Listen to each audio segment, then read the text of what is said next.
1000 قابل انسان مر جانے سے اتنا نقصان نہیں ہوتا جتنا کہ ایک احمق کے صاحب اختیار ہونے سے ہوتا ہے۔ اگر تو بیکار پتھر ہے تو صاحب علم کے پاس بیٹھ، گوہر بن جائے گا۔ ماں باپ کے ساتھ آپ کا سلوک ایسی کہانی ہے جو لکھتے آپ ہیں لیکن آپ کی اولاد آپ کو پڑھ کے سناتی ہے۔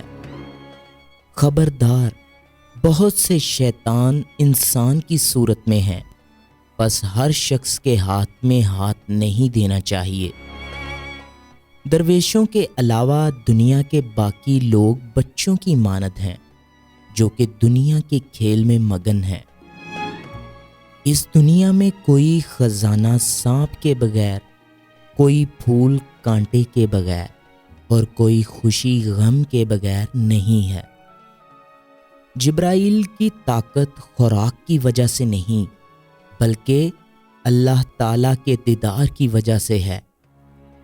تھوڑی دیر کے لیے قبرستان جا اور خاموشی سے بیٹھ اور ان بولنے والوں کی خاموشی کو دیکھ۔ اپنی آواز کی بجائے اپنے دلائل کو بلند کیجیے۔ پھول بادل کے گرجنے سے نہیں، برسنے سے اگتے ہیں۔ اگر آپ کو ہر مادی چیز کی قیمت معلوم ہے مگر اپنی قدر معلوم نہیں تو اس سے بڑی کیا بیوقوفی ہوگی۔ خدا تک پہنچنے کے بہت سے راستے ہیں لیکن میں نے خدا کا پسندیدہ ترین راستہ مخلوق سے محبت چنا۔ تمہاری اصل ہستی تمہاری سوچ ہے، باقی تو صرف ہڈیاں اور خالی گوشت ہے۔ جب دنیا والے تمہیں گھٹنے ٹیکنے پر مجبور کر دیں تو یہی بہترین وقت ہے سجدے کا۔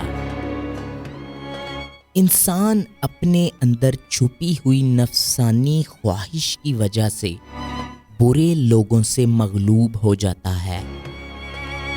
مولانا رومی سے کسی نے پوچھا، زہر کیا ہے؟ ہر وہ چیز جو ہماری ضرورت سے زیادہ ہو زہر ہے، جیسے قوت، دولت، اقتدار، بھوک، لالچ، محبت اور نفرت۔ اگر میرا علم مجھے انسان سے محبت کرنا نہیں سکھاتا تو ایک جاہل مجھ سے 1000 درجے بہتر ہے۔ جو درد تم محسوس کرتے ہو وہ پیغامات ہیں، انہیں غور سے سنو۔ میں نے بہت سے انسان دیکھے ہیں جن کے بدن پر لباس نہیں ہوتا اور بہت سے لباس دیکھے ہیں جن کے اندر انسان نہیں ہوتا۔ عقل قبر سے آگے نہیں دیکھ سکتی، قبر سے آگے عشق کا قدم اٹھتا ہے اور عشق ایک جسم میں زمان و مکان والی کائنات سے آگے نکل جاتا ہے۔ اکیلا رہنا بری صحبت میں رہنے سے بہتر ہے۔ گفتگو سے سمجھ بوجھ میں اضافہ ہوتا ہے لیکن تنہائی وہ مدرسہ ہے جہاں عظیم ذہن جنم لیتے ہیں۔ پرسکون وہ ہے جس کو کم یا زیادہ کی فکر نہیں۔ ہر فرد کسی خاص مقصد کے لیے پیدا ہوتا ہے۔ مقصد کے حصول کی خواہش پہلے ہی اس کے دل میں رکھ دی جاتی ہے۔